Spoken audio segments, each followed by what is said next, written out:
네, 안녕하세요. 경자입니다. 저번 주에 청약을 했었던 KNR 시스템이 내일 상장합니다. 저는 금요일이라고 생각하고 있었는데 상장일이 목요일입니다. 그래서 오늘은 상장일 매매에 참고할 만한 데이터를 몇 가지 정리를 해보았습니다. 청약 주관사는 DB금융투자와 NH투자증권이었는데요. 그러므로 나는 어느 증권사로 청약을 했었는지 다시 한번 떠올려 보시는 게 좋습니다. 그리고 내일은 KNR 시스템만 단독으로 상장하기 때문에 수급이 나누어진다는 우려는 없으니까요. 좋은 흐름이 나오기를 기대를 해봅니다. 자, 그러면 먼저 청약 배정 결과부터 체크를 할 텐데요. 우리사주조합에 12만 주를 배정을 했었는데 직원들이 모두 청약을 하였습니다. 그래서 우리사주에 배정해둔 물량은 미달 없이 완판되었다는 긍정적인 소식으로 시작을 합니다. 그리고 최종 의무 확약이 대박으로 늘어났습니다. 수요 예측에서 15.9% 신청 들어왔던 종목이기 때문에 최종 확약이 그래도 30%는 넘겠다 생각을 하고 있었는데요. 무려 67.2%로 확정되었습니다. 수요 예측보다 4배 넘게 늘어났죠. 그래서 기관 투자자들은 배정받은 10주 중에 약 7주가 상장일에 매도할 수 없는 상태이고요. 조금 전에 말씀을 드렸던 우리 사주 완판에 이어서 확약이 크게 늘어났다는 점은 두 번째 긍정적인 소식이라고 생각합니다. 그리고 확약을 세부적으로 보면 한 달 확약이 52%로 대부분을 차지하고 있고요. 나머지는 3개월 확약으로 구성이 되어 있습니다. 그리고 이 종목도 기관 투자자 배정 물량은 운용사에서 가장 많이 받아갔는데요. 약 106만 주로 배정 수량의 73%를 받아갔습니다. 그리고 나머지 배정 수량도 보니까 연기금이나 기타 기관 등 국내 기관 투자자 중심으로 받아갔거든요. 그러므로 아무래도 의무합격 신청을 적극적으로 하지 않는 외국인들에게 물량이 적게 배정되다 보니까 최종 의무 합격이 크게 높아질 수 있었다고 생각이 됩니다. 여하튼 합격을 신청한 기관 투자자 중심으로 배정을 해주었던 주관사에게 고맙다고 말씀을 드리고 싶습니다. 자, 그래서 의무 합격이 크게 걸리면서 상장일 유통 물량 좋아졌는데요. 상장일에는 265만 주로 전체 주식의 24.4% 물량이 유통될 수가 있습니다. 그리고 공모가 기준으로 유통금액이 358억 원이기 때문에 유통금액도 무겁지 않습니다.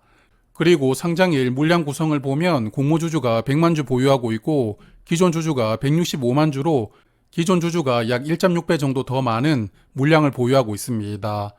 그래서 이 종목도 기존 주주들의 스탠스가 상장일 흐름에 영향을 많이 줄 수 있는 상황인데요.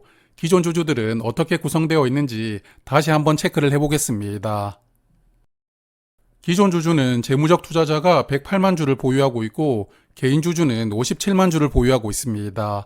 그래서 재무적 투자자가 개인 주주 대비 약 2배 많은 물량을 보유하고 있으니까 기존 주주의 구성은 괜찮다고 생각합니다. 그리고 청약 전에도 말씀을 드렸지만 KNR 시스템은 2020년에 처음이자 마지막 투자를 받았었는데요. 이 당시에 투자를 했던 재무적 투자자들은 주당 4,947원의 주식을 취득하였습니다. 공모가 대비 약 3분의 1 정도 낮은 가격으로 취득을 한 것이거든요. 그러므로 기존 주주들의 취득한 가격은 상당히 낮은 편이기는 하지만 그래도 상장일 유통 물량 중에서 기존 주주 물량이 아주 많은 편은 아니니까 기존 주주의 물량 부담은 비교적 적을 것이라고 생각을 해보았습니다. 자, 그러면 최근에 상장한 종목들을 조금 살펴볼 텐데요. 일단 최근 일반 공모주들의 흐름은 약간 침체되고 있습니다. K웨더와 코셈은 상장일에 공모가 3배 정도 시세를 보여주면서 그럭저럭 괜찮은 흐름이 나왔었는데요. 하지만 E8와 APR은 시초 가격이 낮게 출발을 했고 장중 고가 기준으로도 공모가 2배 넘게 올라가지 못하고 흘러내리는 상황이 나왔습니다. 특히 수요 예측 결과가 좋았던 APR이 공모가가 2배 넘지 못했다는 것은 여러모로 아쉽게 느껴졌었습니다. 그런데 APR 이후로 상장을 했던 스펙들이 5종목이 있는데 다시 상장일에 들썩들썩거리고 있습니다. 2월 초에 상장을 했던 스펙들이 시세가 조금씩 차분해지고 있는 흐름이었는데요. 저번 주 목요일에 상장했던 유진 스펙부터는 다시 급등하는 흐름으로 바뀌었거든요. 유진 스펙은 시초가가 공모가 대비 50% 상승한 가격인 3,000원으로 시작을 했지만 장중에 크게 상승하면서 주가가 6,000원 이상 올라갔었고요. 그리고 월요일에 단독 상장했던 SK 스펙도 주가가 5,000원 넘게 상승을 했었습니다. 그리고 어제 상장을 했던 하나스펙과 BNK 스펙도 시초 가격은 공모가 2배 이상으로 출발을 했었습니다. 그래서 최근 공모주 흐름은 조금 아쉽게 느껴지지만 그래도 스펙들이 살아나고 있으니까요. KNR 시스템도 스펙들 영향을 어느 정도 받을 것이라고 생각합니다. 그리고 화면 보시면 아시겠지만 E8나 APR과 비교하면 유통 물량이 확실히 좋은 수준이거든요. 그리고 이 종목 수요 예측 결과도 좋았으니까 상장일에는 그래도 괜찮은 시세를 보여주지 않을까 예상을 해보고 싶습니다. 그래서 최근 두 종목은 상장일에 공모가 2배 이상 주가가 올라가지 못했지만 그래도 KNR 시스템은 공모가 2배 이상은 올라갈 수 있을 것이라고 생각을 하는데요. 개인적으로는 150% 정도 상승한 가격인 33,700원 근처 가격으로 시세가 형성되지 않을까 생각을 해보았습니다. 하지만 사실 지금 예상하는 게 큰 의미는 없고요.